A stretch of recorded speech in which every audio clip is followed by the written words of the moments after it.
हाय बच्चों, आप सब कैसे हैं? नमस्कार।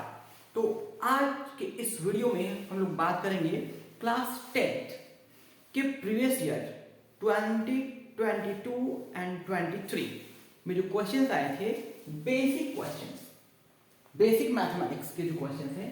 तो इस वीडियो में हम लोग पहले ऑब्जेक्टिव क्वेश्चंस को सॉल्व करेंगे।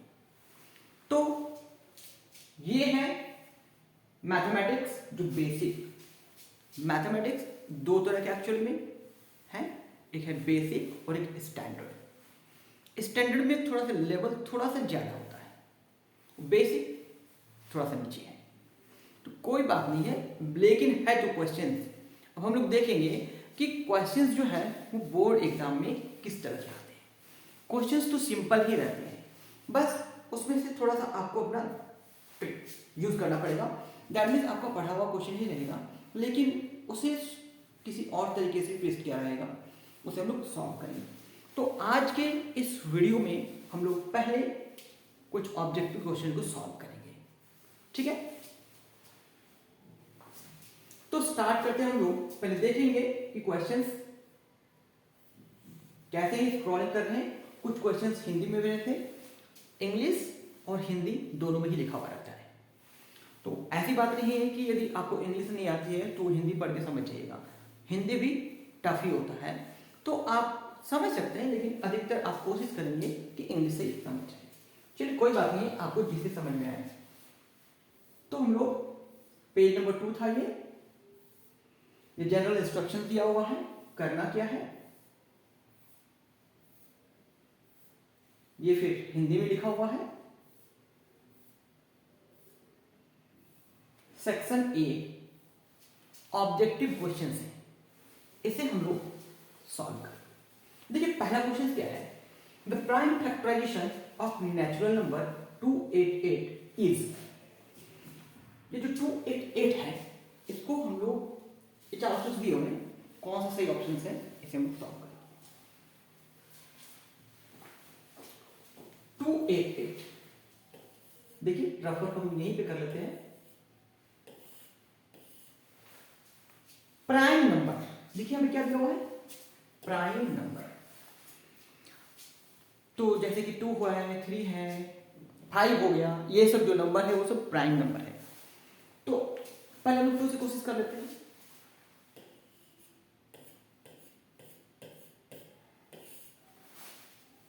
फिर 2 से ये लगने वाला है।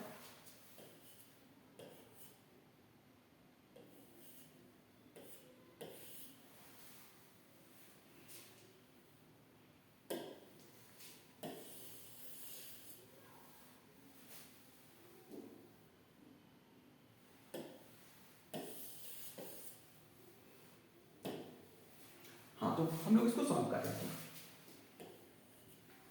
तो दिख नहीं रहा है इसे, चलिए फिर से 2 यूज कर लेते हैं। I think 3 6। अब हम लोग 3 का भी टेबल यूज कर सकते हैं। एक बार और 3 से कट सकता है, और अब फिर 2 से कट जाएगा। तो हम लोग देखेंगे कि 2 कितने बार आया है। 1 2 3 4 5। 2 5 बार आया हुआ है, और 3 2 बार आया हुआ है। तो देखेंगे कि यहां पे 2 5 बार कहां पे आया हुआ है। ये 2 और 3 2 बार, मतलब ये इसका जो है वो सही आंसर है, ठीक है? आगे क्वेश्चन नंबर 2 पे।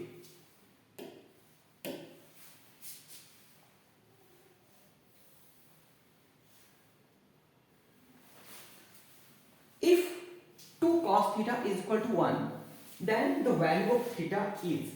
तो थीटा का वैल्यू क्या हो जाएगा? देखिए 2 cos theta is equal to 1 दिया है। 2 cos theta is equal to 1। 2 cos theta is equal to 1। तो cos theta is equal to 1/2। अब कॉस के किस डिग्री का वैल्यू 1/2 होता है? 30 डिग्री या फिर 60 डिग्री? 45 तो हो नहीं सकता है। तो कॉस के 60 डिग्री का जो वैल्यू होता है वो 1/2 होता है। मीन्स यहां पर जो थीटा का वैल्यू हो जाएगा 60 डिग्री।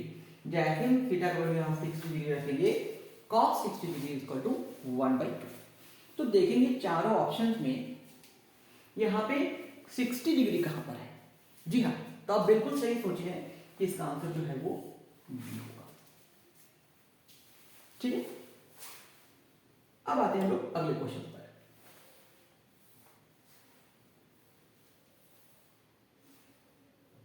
Question number 3। देखिए आप लोग भी कोशिश कर सकते हैं कि क्या इसका आंसर हो सकता है। फिर भी अ card is drawn at random from a well shuffled deck of 52 cards. मतलब 52 कार्ड में से एक कार्ड रैंडमली बिना देखे निकाला जा रहा है। अच्छी बात है। The probability of getting a red card, तो रेड कार्ड के होने का प्रोबेबिलिटी क्या है?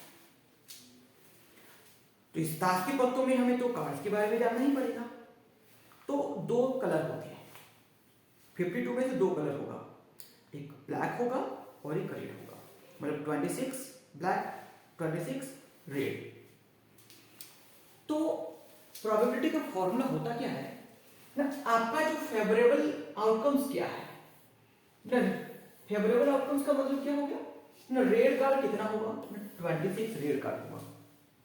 ठीक है, और टोटल कार्ड कितने हैं? तो टोटल कार्ड तो यहां पे मेंशन किया हुआ है। मींस आपको उस कार्ड का नॉलेज होना चाहिए। तो यहां पे हम लोग क्या लिख दिए 52।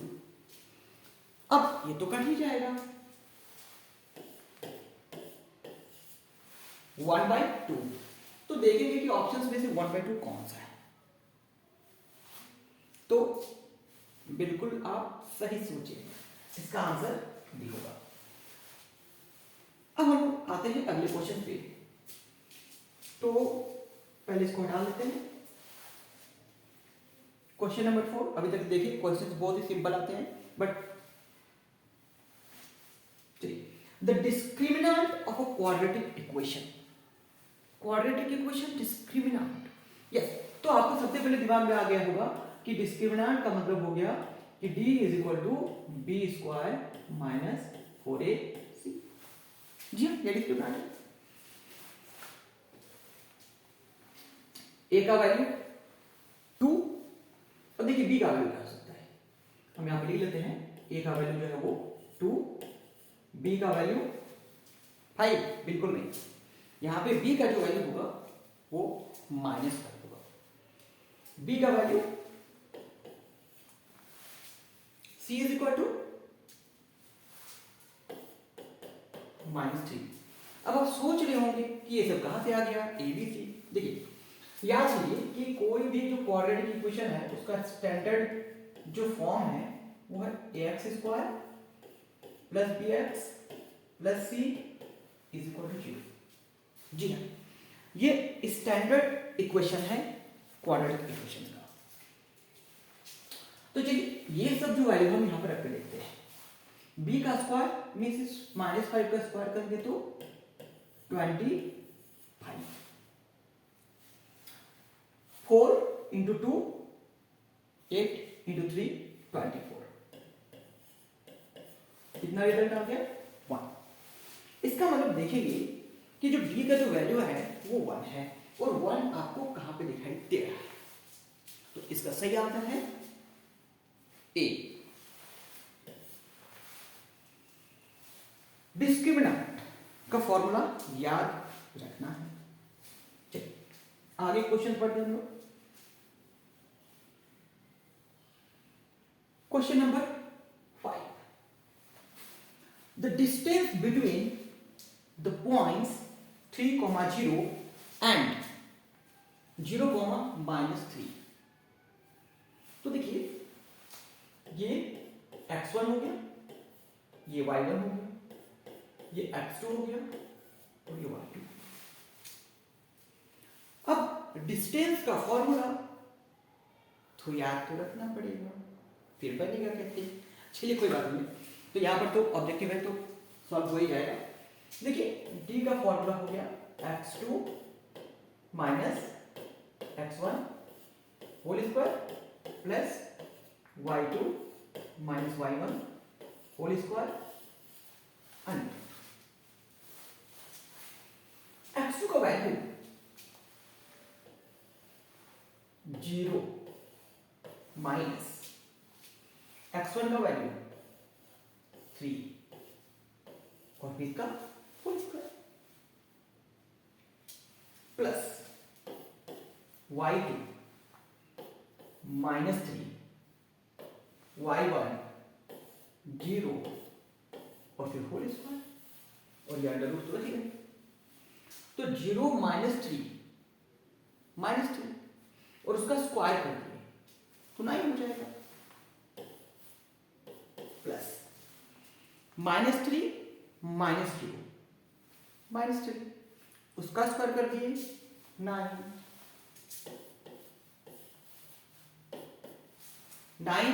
और 9 मीन्स 2 इंटू 9 2 तो 9 है ना, 2 9 है कि नहीं, आप 18 भी लिख सकते हैं। इस 9 का बाहर करेंगे तो 3 और ये 2 रूट में ही रह जाएगा। दैट मीन्स क्या हो गया 3√2। तो यहां पर देखिए कि 3√2 कहीं पर है क्या, क्या आपको दिखा? ये है इसका सही आंसर, ऑप्शन नंबर डी 3√2। अगले क्वेश्चन पे आते हैं लोग, question number 6। The seventh term of an AP, whose first term is 28 and common difference is -4. AP का क्वेश्चन है, क्या दिया हुआ है? First term, what does this mean? A is equal to 28. Oh, common difference denoted by small d. कितना value दिया हुआ है? -4। तो निकालना क्या है? A 7 term.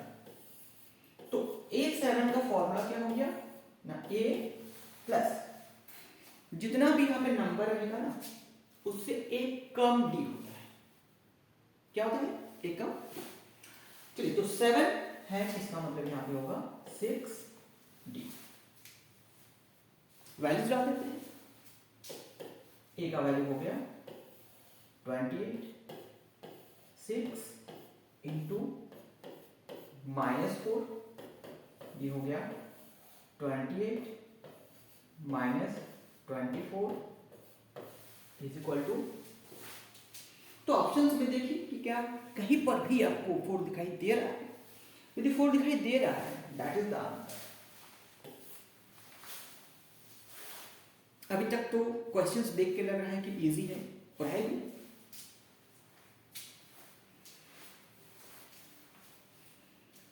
Next page, question number 7।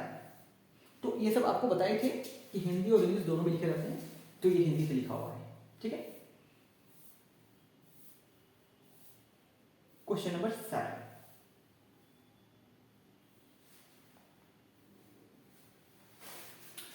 Graph का क्वेश्चन है। आपको देखिए प्रिंट पढ़ लेता हूं। एक चीज, एग्जाम में क्वेश्चंस को देखकर मत पढ़िए। जी हाँ, बिल्कुल सही, क्वेश्चंस को पढ़कर बनाइए, क्योंकि क्वेश्चंस में कभी भी ट्विस्ट आ सकता है। तो सही क्वेश्चंस को पढ़िए, उसमें थोड़ा समय दीजिए, समझिए, ठीक है। कभी कभी होता है कि क्वेश्चंस को लगा कि पढ़ा हुआ है और रैंडम टिक लगा देते हैं, बट ऐसा भी नहीं है। आगे देखते हैं। The graph of y is equal to px is shown in the figure for some polynomial px. देखिए ध्यान दीजिए, यहाँ पे px लिखा हुआ है, इसका मतलब हमें x का वैल्यू निकालना है। तो कितने जीरोस होंगे? इज और आर, एक है तो इज, अगर एक से ज्यादा है तो आर। इस ग्राफ को ध्यान से देखिए, ये ग्राफ सिर्फ और सिर्फ y एक्सिस को कट कर रहा है, तो आपके मन में आंसर आएगा 1। सोच रहे हैं ना, गलत आंसर है, ये नहीं हो सकता है। तो क्या सोच रहे होंगे क्या आंसर होगा? ये ग्राफ एक्स एक्सिस को कहीं पे कट कर रहा है क्या? नहीं ना, बिल्कुल सही। तो यदि एक्स एक्सिस पे कट नहीं कर रहा है तो फिर एक्स का वैल्यू कैसे आएगा? इसका मतलब है कि यहां पे जो x का जो वैल्यू होगा, px का जो वैल्यू होगा वो x का वैल्यू यहां पे 0 होगा। ठीक है, किसी भी एक्सिस पे कटने, दैट मींस y एक्सिस पे कट कर रहा है, x एक्सिस पे तो नहीं कट कर रहा है ना, x एक्सिस पे कट होना चाहिए था। तो क्योंकि x एक्सिस पे ग्राफ कट नहीं कर रहा है इसलिए इसका आंसर क्या हो जाएगा? जी।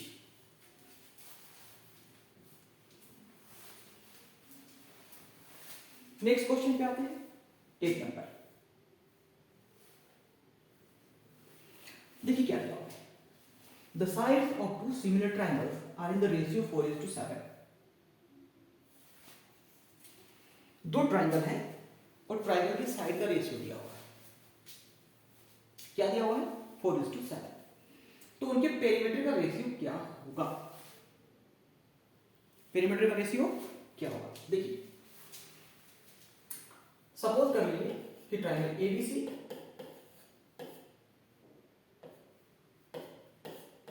और ट्रायंगल डीईएफ दिया हुआ, ये दोनों ट्रायंगल के साइड का रेशियो दिया हुआ है। कहने का मतलब हो सकता है कि AB बाई डी दिया हुआ हो सकता है, या फिर BC बाई EF दिया हुआ हो सकता है, या फिर AC बाई DF, इसका रेशियो दिया हुआ है। और किसके बराबर है ना? 4/7। तो ये पेरीमीटर का, तो पेरीमीटर में क्या होता है कि तीनों साइड को ऐड कर देते हैं, तो नीचे भी तो 3 ऐड होगा, तो पेरीमीटर का भी वही रेशियो होगा जो उनके साइड का रेशियो होगा। तो उनके साइड का रेशियो क्या दिया था? 4:7। तो इसलिए ये जो पेरीमीटर का रेशियो होगा वो भी 4:7 ही होगा। तो इसका जो सही आंसर होगा वो है ए।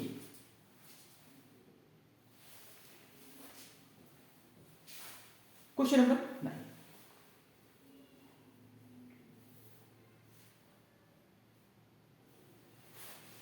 ट्रायंगल जिसमें दिया हुआ है कि ए बी इस सीडी के पैरेलल है and a b is equal to 5 centimetre है। सबका लेंथ दिया हुआ है यहां पे, तो ओसी का लेंथ क्या होगा? ओसी दैट मींस इसका लेंथ क्या होगा? तो करना क्या है कि ये दोनों ट्रायंगल को हमें सिमिलर शो करना होगा। तो सिमिलर क्योंकि देखिए ये दोनों लाइन पैरेलल है, तो ये एंगल इस एंगल के बराबर होगा। क्या प्रॉपर्टी? Alternate interior angles. और दूसरा है कि ये एंगल इज इक्वल टू ये एंगल होगा, अल्टरनेट इंटीरियर। दो ट्रायंगल को सिमिलर दिखाने के लिए हम लोग एंगल का भी यूज कर सकते हैं और करते भी हैं। तो यदि हम लिखें ट्रायंगल का नेम बी ए सी, तो इधर हमें क्या लिखना होगा? क्योंकि बी है तो यहां पे सी से शुरू करना होगा, सी बी ओ, सॉरी यहां पे सी लिखिए है, ये बी ए ओ होना चाहिए, बाय मिस्टेक कुछ और लिखिए। चलिए, ये साइड सिमिलर, दोनों ट्रायंगल सिमिलर है। अब साइड का रेशियो हमें निकालना क्या है? ओसी, ओसी निकालना है। तो हम पहले यहां पर लिखते हैं बी ए, तो यहां से हो जाएगा बाई सी डी, और हम यहां पर लिखते हैं बी ओ, तो यहां से हो जाएगा सी ओ। क्योंकि ये जो दो ट्रायंगल सिमिलर हैं तो उनके साइड्स जो है, कॉरस्पॉन्डिंग साइड जो है वो प्रोपोर्शनल होता है। बिल्कुल सही, दो ट्रायंगल यदि सिमिलर है तो उनके साइड्स क्या होंगे? प्रोपोर्शनल होंगे। अब मैं आपको बताता हूं कि क्या बी ए का वैल्यू दिया हुआ है? बिल्कुल दिया हुआ है, क्या है?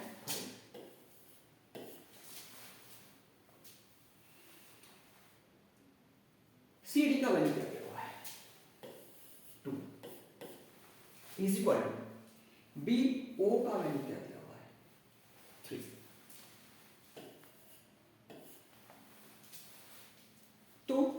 OC क्या हो जाएगा, अब हम इसको क्रॉस मल्टीप्लाई कर देंगे, तो क्रॉस मल्टीप्लाई कर देंगे तो OC इज इक्वल टू हो जाएगा 6/5। अब हम देखेंगे कि क्या कहीं पर भी 6/5 है, ये देखिए 6/5 सेंटीमीटर। तो ये क्वेश्चन जो है वो ट्राइंगल से था और सिमिलर से क्वेश्चन था।